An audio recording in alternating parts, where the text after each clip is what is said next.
Dia adalah anomali, sebuah kontras tajam di antara rekan-rekan komunisnya.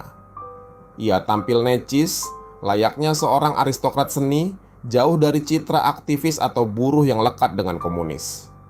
Ia piawai memainkan biola dan saksofon, menikmati alunan musik simfoni, dan menjadi penikmat teater. Ia menulis puisi yang isinya tak melulu harus pro rakyat atau menggelorakan semangat perjuangan yang dogmatis. Dialah Nyoto, seorang pribadi yang namanya nyaris tak menyimpan pesona, namun menyimpan misteri. Ia menjadi sisi lain, sebuah bayangan ganjil dari sejarah kelam gerakan 30 September tahun 1965. Sikapnya sangat pragmatis. Ia pernah menghapus film The Old Man and the Sea yang diangkat dari novel Ernest Hemingway dari daftar film barat yang diharamkan oleh Partai Komunis Indonesia. Nyoto menghayati Marxisme dan Leninisme, namun ia tidak pernah menganggap semua yang berbau kapitalis harus selalu dimusuhi secara buta. Dia dekat dengan Soekarno. Hubungannya dengan Soekarno memang unik dan intim. Soekarno disebut-sebut mengagumi Nyoto karena ia adalah satu-satunya pentolan komunis yang liberal, pragmatis, dan mencintai seni. Nyoto yang necis, piawai musik, juga suka puisi dan seni rupa, tampak kontras dengan citra dogmatis PKI. Kedekatan mereka melampaui urusan politik. Soekarno memanggil Nyoto dengan sebutan hangat. Di Istana Negara, Nyoto sering terlihat menyumbang suara dalam pesta lenso, ditemani penyanyi top. Seperti Soekarno, Nyoto adalah orator ulung yang menguasai banyak bahasa. Soekarno menjulukinya marhaenis sejati. Sebaliknya, Nyoto adalah pencetus istilah Soekarnoisme pada tahun 1964. Sebuah pengakuan ideologis yang justru menciptakan friksi. Dia mulai bertentangan dengan D.N. Aidit. Bagi Aidit, Soekarnoisme adalah kosakata baru yang merongrong asas Marxisme dan Leninisme. Sikap Nyoto yang menganggap Marxisme terlalu asing bagi basis massa PKI semakin mengikis kepercayaan partai. Konflik internal memuncak ketika Aidit menskors Nyoto dari jabatan penting bukan karena ideologi, melainkan karena urusan asmara. Nyoto dituduh berselingkuh dengan seorang perempuan Rusia. Soekarno justru memanfaatkan skorsing itu. Ia malah meminta Nyoto mendirikan partai baru bernama Partai Rakyat Indonesia dengan asas Soekarnoisme. Tapi ide ini tak pernah terwujud. Menjelang pecahnya Kemelut tahun 1965, Nyoto memang sudah tidak lagi berada di lingkaran dalam sang ketua PKI D.N. Aidit.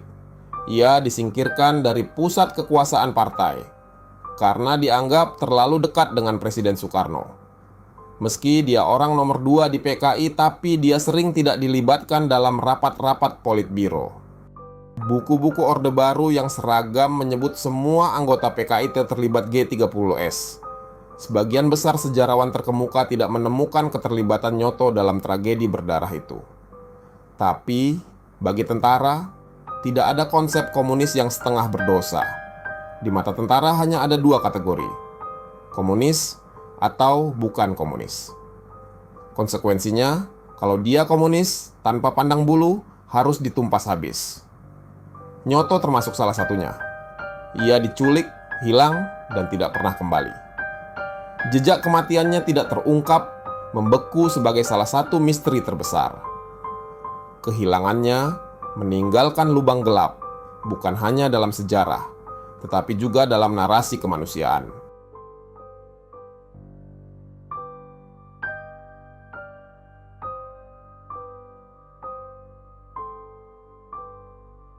Rapat Kabinet pertama pasca peristiwa Gerakan 30 September atau G30S tahun 1965 digelar di Istana Bogor pada tanggal 6 Oktober 1965.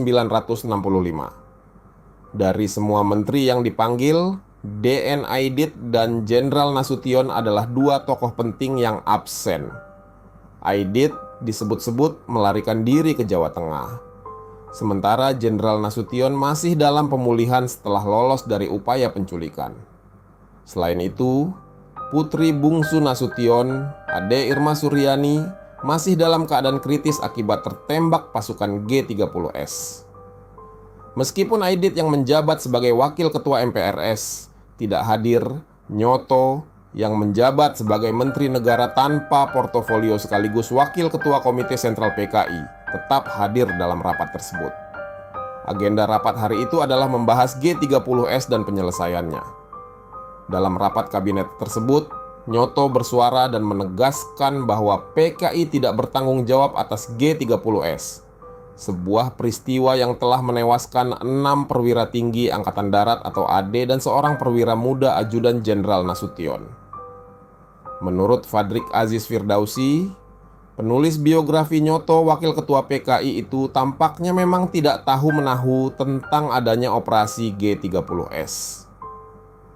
Ketika para jenderal AD diculik, Nyoto sedang dalam agenda kunjungan kerja di Sumatera bersama rombongan Waperdam Subandrio dan baru kembali ke Jakarta pada tanggal 2 Oktober. Keterlibatannya dalam G30S pun tidak pernah terbukti secara gamblang. Namun, pernyataan Nyoto yang menegakkan PKI tidak terlibat memicu emosi sejumlah pejabat AD yang hadir. Mayor Jenderal Sumitro, Asisten 2 Operasi Menteri Panglima Angkatan Darat, termasuk yang merasa jengkel. Sumitro semakin geram ketika menyaksikan sikap Nyoto yang dinilai kurang hormat terhadap Letnan Jenderal Hidayat Martat Atmadja, Menteri Perhubungan Darat. Kepada Mayor Jenderal Mursid, Sumitro meluapkan perasaannya. Dia memastikan akan menangkap Nyoto. Sumitro juga mengakui bahwa dirinya yang mengeluarkan perintah untuk menangkap Nyoto. Diperkirakan, Nyoto diciduk pada pertengahan Desember 1965. Sebelum diamankan, Nyoto dikabarkan kerap menggunakan mobil berplat RI3, yaitu kendaraan dinas Waperdam Subandrio. Dia disebut-sebut dilindungi dan bersembunyi di kediaman Subandrio di Jalan Imam Bonjol, Menteng, Jakarta Pusat.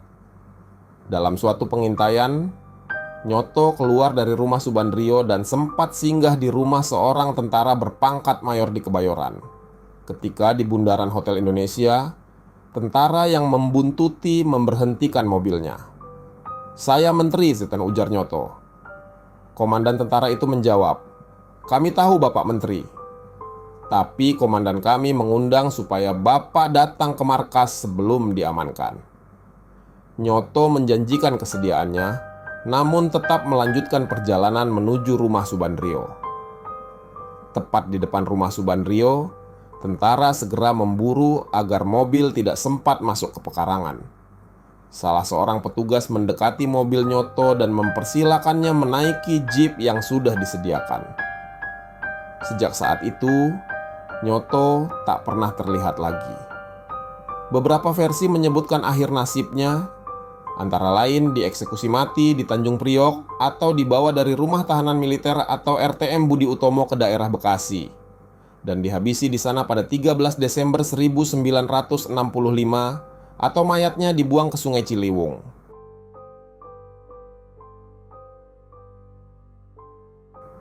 Hawa Jakarta terasa mencekam, menusuk jantung ibu kota pada 2 Oktober 1965.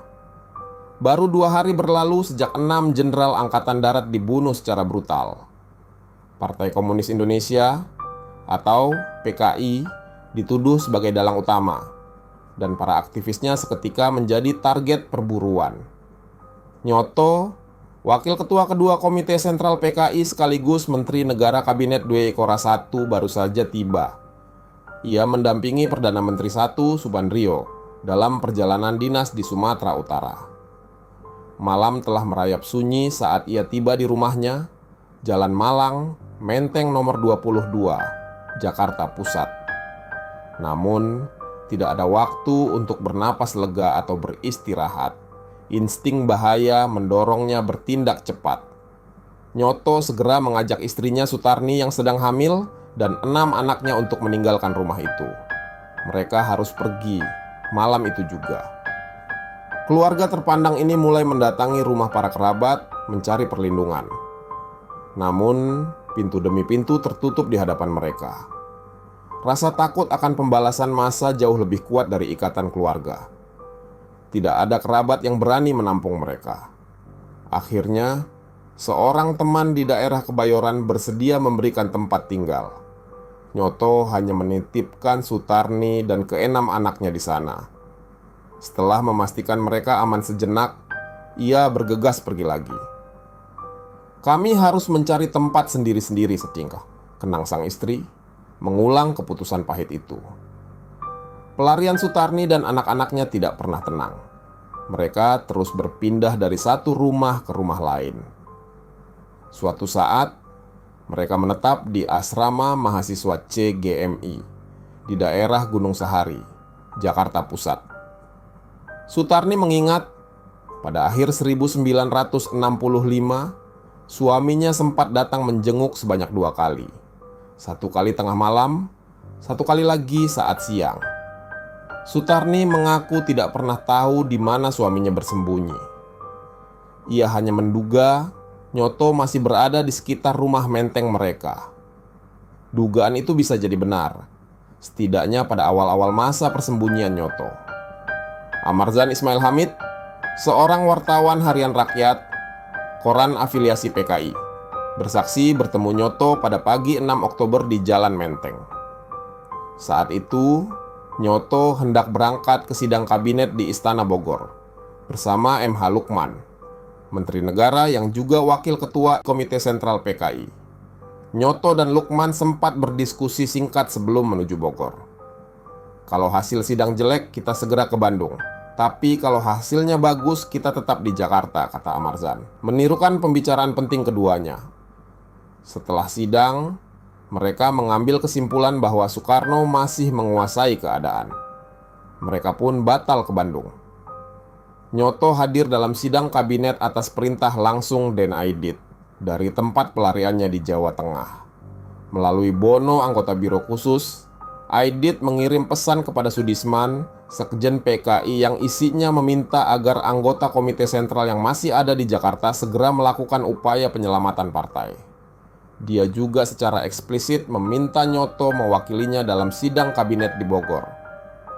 Seorang kerabat MH Lukman mengisahkan, pada malam 5 Oktober, Nyoto, Lukman, dan sejumlah petinggi PKI sempat berkumpul di kediaman Yusuf Ishak. Yusuf adalah wartawan yang dekat dengan Nyoto. Dia tinggal di daerah Kebayoran, Jakarta Selatan. Yusuf membenarkan adanya pertemuan para petinggi PKI di rumahnya. Namun, ia tidak bisa mengingat pasti apakah pertemuan itu terjadi sebelum atau sesudah 6 Oktober. Kediaman Yusuf adalah salah satu tempat persembunyian favorit Nyoto. Yusuf menuturkan, suatu ketika tentara sempat menggerebek rumahnya. Mereka sempat melihat Nyoto, tetapi mereka membiarkannya dan justru memberi hormat. Alasannya sederhana. Tidak ada surat perintah penangkapan untuk sang menteri. Sebelum jam malam selesai, Nyoto langsung kabur. Sebuah celah hukum yang dimanfaatkan Nyoto dalam kepungan maut. Selepas sidang kabinet di Bogor, sekelompok tentara membuntuti Nyoto dan Lukman.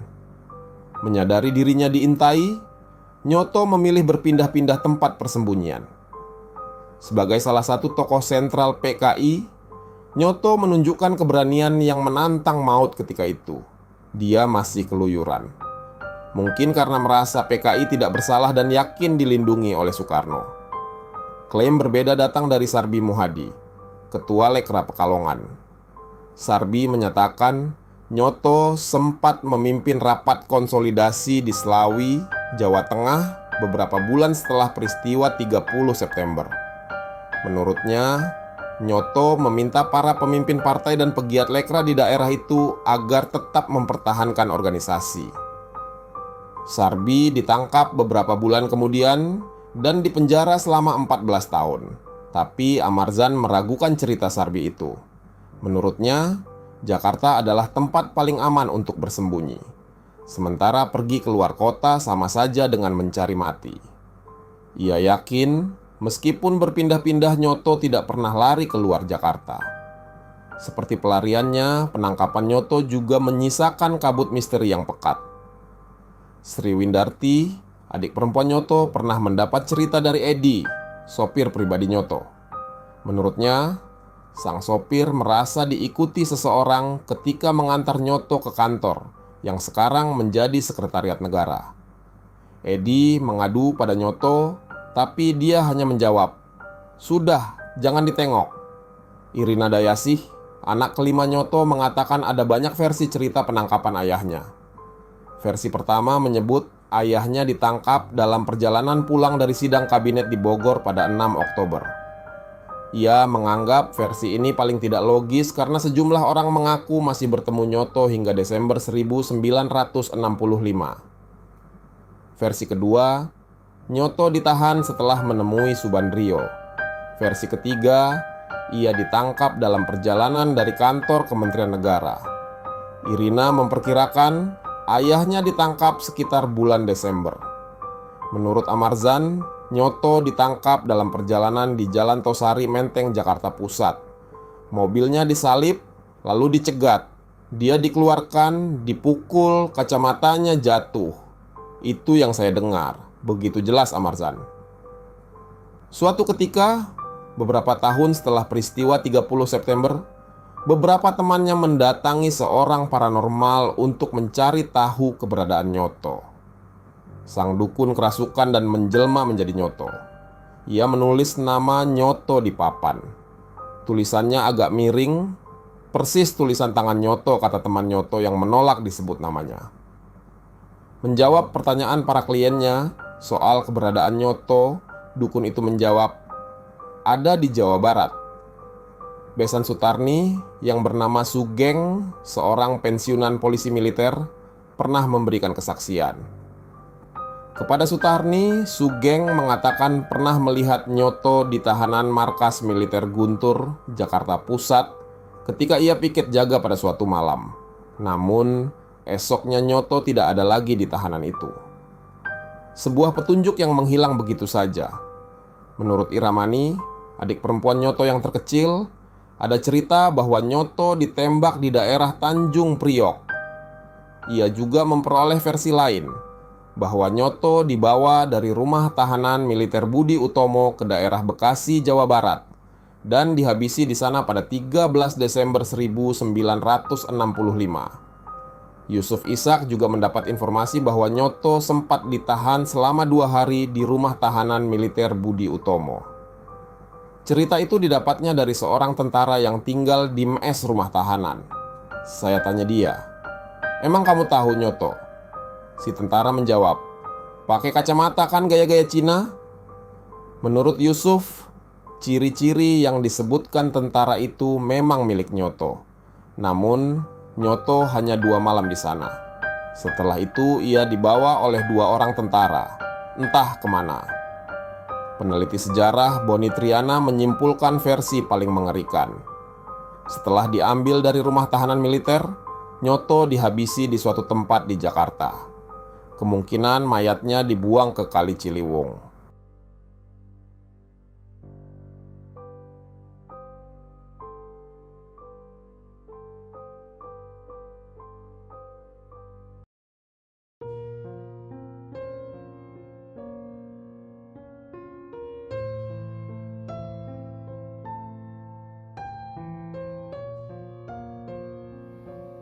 Setahun setelah peristiwa penculikan para jenderal Angkatan Darat terjadi, sekelompok istri anggota Lekra yang merupakan organisasi kebudayaan sayap PKI sedang bermain jelangkung untuk meminta nomor kode buntut. Jen Luike, istri Oi Hanjun, anggota Lekra, ikut hadir di antara mereka yang bermain jelangkung tersebut. Dalam wawancara dengan CNN Indonesia yang dilansir pada 30 September 2015, Jen menceritakan bahwa permainan digelar di sebuah rumah di Bilangan Jatinegara, Jakarta Timur. Awalnya, boneka jelangkung yang dimainkan teman-teman Jen kemasukan roh yang mengaku orang Belanda. Meneer de Vries namanya. Kemudian teman Jen yang turut memegangi jelangkung itu iseng bertanya, "Saya punya kawan yang hilang, bisa tolong dicarikan? Namanya Nyoto." Nyoto adalah wakil ketua Komite Sentral PKI, orang kuat ketiga di Partai Komunis itu. Nyoto ini sendiri memang hilang sejak 6 Oktober 1965, usai sidang Kabinet Dwi Kora yang dipimpin Presiden Soekarno di Istana Bogor. Setelah mendapat pertanyaan itu, tak lama boneka jelangkung tersebut kembali bergerak dan menuliskan nama dan tanda tangan Nyoto di kertas yang telah disediakan. Para istri anggota Lekra itu tak percaya begitu saja. Mereka kemudian bertanya lagi kepada jelangkung, apa nama pena yang sering dipakai Nyoto saat membuat karya sastra. Iramani, begitu ditulis oleh jelangkung itu. Dan memang kebetulan nama pena Nyoto memang Iramani. Seakan percaya bahwa memang arwah gembong PKI itu yang merasuk ke jelangkung, mereka lalu bertanya lebih lanjut, di mana dia berada saat ini. Jelangkung itu kemudian menulis lagi, di dunia lain. Kemudian jelangkung itu kembali menulis permintaan agar anak-anak dan istri Nyoto dijaga. Jen mengaku kala itu dirinya antara percaya dan tidak. Namun saat itu memang keluarganya sudah tak tahu harus kemana lagi mencari Nyoto. Nyoto yang diaku-aku oleh boneka jelangkung itu sendiri adalah 3 serangkai pimpinan PKI. Bersama Aidit dan Lukman, dia bahu-membahu mengangkat dan membesarkan PKI sejak era tahun 50-an. Ia menduduki jabatan penting nomor 3 di partai ini. Tapi menjelang tumbangnya PKI, santer beredar kabar bahwa hubungan Aidit dan Nyoto retak. Nyoto dianggap sudah kelewat dekat dengan Soekarno. Dalam edisi khusus majalah Tempo, Nyoto peniup saksofon di tengah prahara, disebutkan bahwa menjelang akhir kekuasaannya, hubungan Soekarno dan Nyoto memang terbilang rapat dan unik.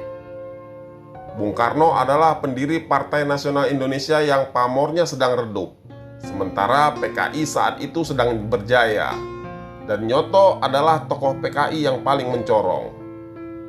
Sama seperti Soekarno, Nyoto juga menguasai beberapa bahasa asing dan puluhan bahasa daerah. Bung Karno sendiri pernah menjuluki Nyoto sebagai marhaeni sejati, merujuk pada ideologi kerakyatan yang dicetuskan Soekarno. Sebaliknya, Nyoto adalah orang pertama yang menelurkan istilah Soekarnoisme. DN Aidit sendiri menyangka Nyoto telah dipakai Soekarno untuk menggembosi PKI. Nyoto pun dianggap berkhianat dengan membuat istilah baru dalam wacana ideologi, karena ideologi PKI jelas Marxisme. Hampir seminggu setelah tragedi G30S PKI terjadi, tepatnya 6 Oktober 1965, Soekarno memanggil semua menteri kabinet Dwi Kora dan menggelar rapat mendadak di Istana Bogor. Sekitar 40 menteri hadir ketika itu. Hampir semuanya berpakaian putih-putih seragam para pembantu presiden kala itu. Pengamanan mereka amat ketat. Sebagian datang dengan dikawal panser tentara. Menteri Panglima Angkatan Udara Laksamana Madya Umardani tampak hadir. Sementara Menteri Koordinator Hankam Jenderal Abdul Haris Nasution tidak terlihat hadir. Jenderal Nasution salah satu target operasi Cakrabirawa yang lolos sepekan sebelumnya. DN Aidit yang menjabat Menko juga tidak nampak batang hidungnya di antara peserta rapat. Sedangkan Panglima Kostrad Mayor Jenderal Soeharto nampak ikut hadir. Suasana tegang, setiap orang tampak was-was dan curiga satu sama lain. Soekarno lalu membuka sidang. Pada kesempatan pertama, dia meminta Menteri Negara yang juga Wakil Ketua 2 Komite Sentral PKI, Nyoto, untuk berbicara. Saudara Nyoto, kamu punya statement apa untuk disampaikan? Silakan, begitu kata Soekarno. Nyoto lalu mengeluarkan secari kertas berisi tulisan tangan dan mulai berbicara. PKI tidak bertanggung jawab atas peristiwa G30S. Kejadian itu adalah masalah internal Angkatan Darat. Begitu pernyataan singkatnya. Seusai sidang kabinet di Bogor itu, sekelompok tentara membuntuti Nyoto dan Lukman. Nyoto kemudian memutuskan untuk berpindah-pindah tempat. Sebagai tokoh PKI, Nyoto cukup berani ketika itu. Mungkin karena dia merasa PKI tidak bersalah. Tapi pelariannya tidak jelas diketahui dan menyisakan misteri. Sri Windarti, adik perempuan Nyoto, pernah mendapat cerita dari sopir pribadi Nyoto bahwa sang sopir merasa diikuti seseorang ketika mengantar Nyoto ke kantornya.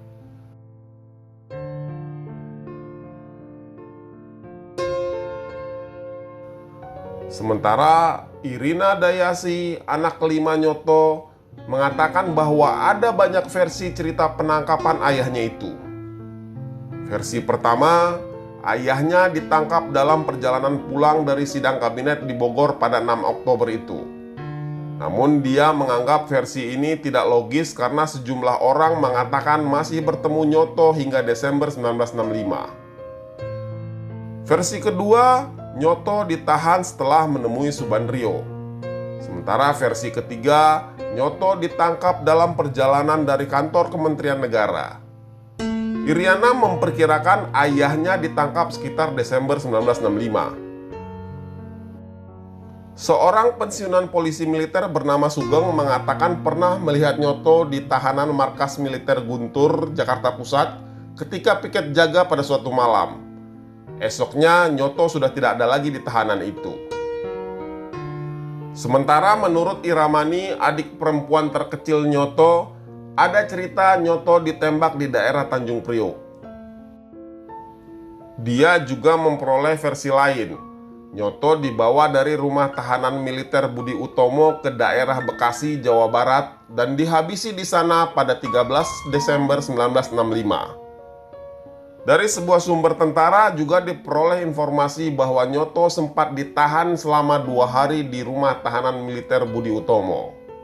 Menurut sejarawan Boni Triana, setelah diambil dari rumah tahanan militer, Nyoto dihabisi di suatu tempat di Jakarta dan mayatnya dibuang ke Kali Ciliwung.